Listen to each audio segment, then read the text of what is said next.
दर्शक हो, नमस्कार. वेधकमध्ये स्वागत आहे. मी प्रशांत आरात. एक ताजी घडामोड अशी आहे, की नीरा देवघर धरण बांधून जवळपास 40-45 वर्षे लोटली, तरी अद्याप या कालव्याची कामं झालेली नाहीयेत. त्यामुळं टेल एंडला जो दुष्काळी भाग आहे माळशिरस तालुका, तिथल्या 22 गावांना अद्यापही पाणी मिळत नाहीये.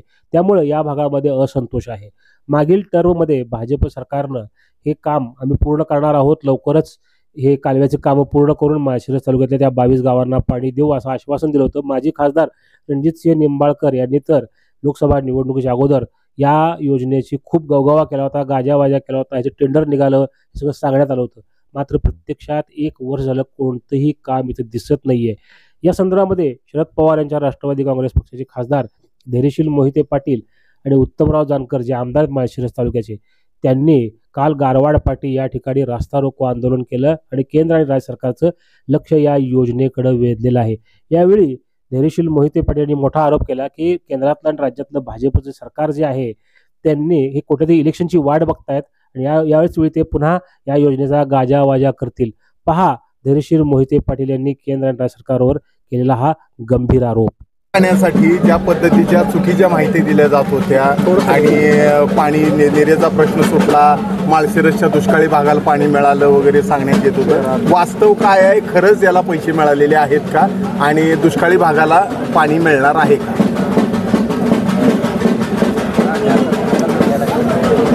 नेरेच्या बाबतीत आपण पाहिलं असेल की लोकसभा इलेक्शनपूर्वी या ठिकाणी सांगितलं की नेरेचा प्रश्न सुटलेला आहे, परंतु तुटपुंजी अशी रक्कम या योजनेसाठी इलेक्शनपूर्वी त्या ठिकाणी सरकारने दिली. टेंडर काढले, गाजावाजा झाला. या भागातील फलटण तालुका असेल, माळशिरस तालुका असेल, या दुष्काळी भागातील जनतेची दिशाभूल करण्याचं काम केलं. या माढा लोकसभा मतदारसंघातील जनतेने मला निवडून दिल्यापासून पहिल्या अधिवेशनापासून या गोष्टीचा मी पाठपुरावा प्रत्यक्ष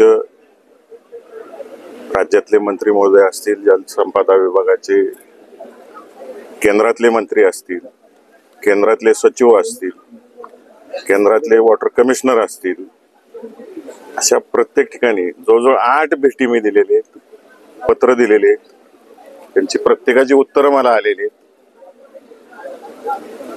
आणि प्रत्येक उत्तरात हे गुळमुळीत उत्तरं देण्याचं काम सरकारने केलेलं आहे.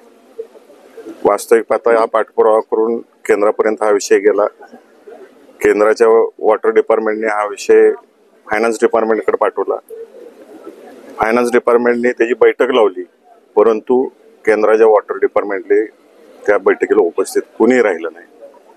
मी फायनान्स डिपार्टमेंटला पत्र लिहिलं. फायनान्स डिपार्टमेंटने मला उत्तर दिलं की कुणी उपस्थित राहिलेलं नाही आणि त्यांनी आग्रह केला नाही, त्यामुळे आम्ही अजून बैठक लावलेली नाही.